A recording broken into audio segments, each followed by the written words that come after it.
What if I told you the man now sitting on the throne of St. Peter may be the beginning of something the Vatican has feared for centuries? Not a scandal, not a political shift, but the fulfillment of a prophecy. This isn't just about Pope Leo XIV. It's about what brought him here and what he might be hiding. 030.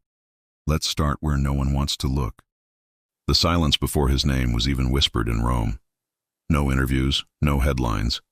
Just a man, quietly ascending the church's darkest corridors. Who is Robert Francis Prevost? And why did a once-ignored bishop become the most powerful religious figure in the world, almost overnight? 1. His roots are in Chicago, but he was trained in Peru. And while most cardinals built their careers inside the Vatican, he moved in silence, building alliances far from the spotlight. Why? Why would someone avoid Rome, unless they were being prepared for something far greater? 140.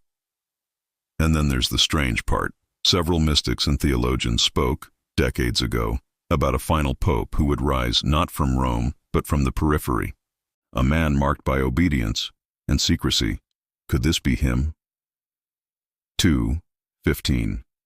The Church says no, but what they say and what they hide are rarely the same thing.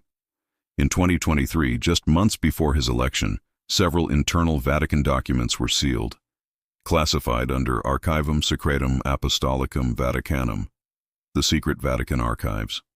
Why? 2:45. Some claim it was unrelated. But a retired Vatican insider revealed something strange.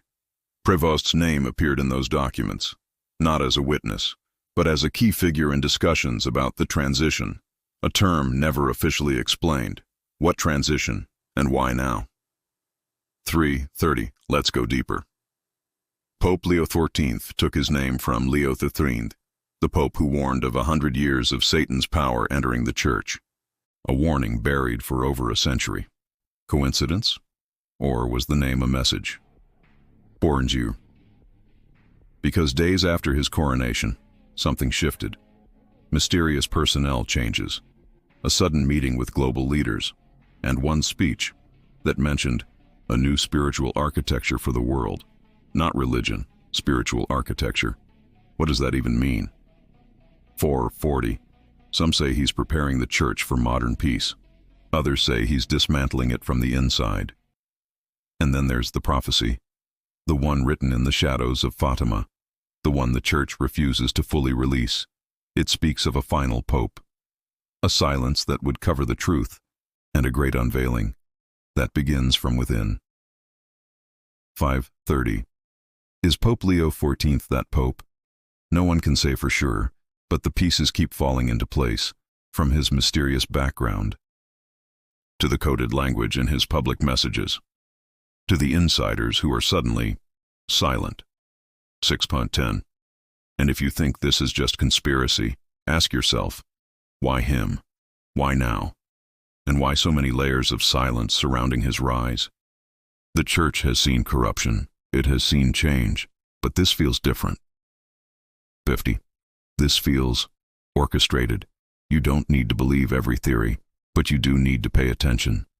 Because if Leo XIV is part of something bigger, something written long before he was born, then we are not just watching history, we're watching prophecy unfold.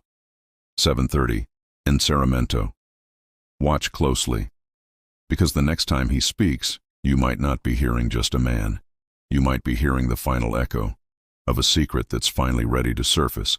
And when that happens, will you be ready to listen?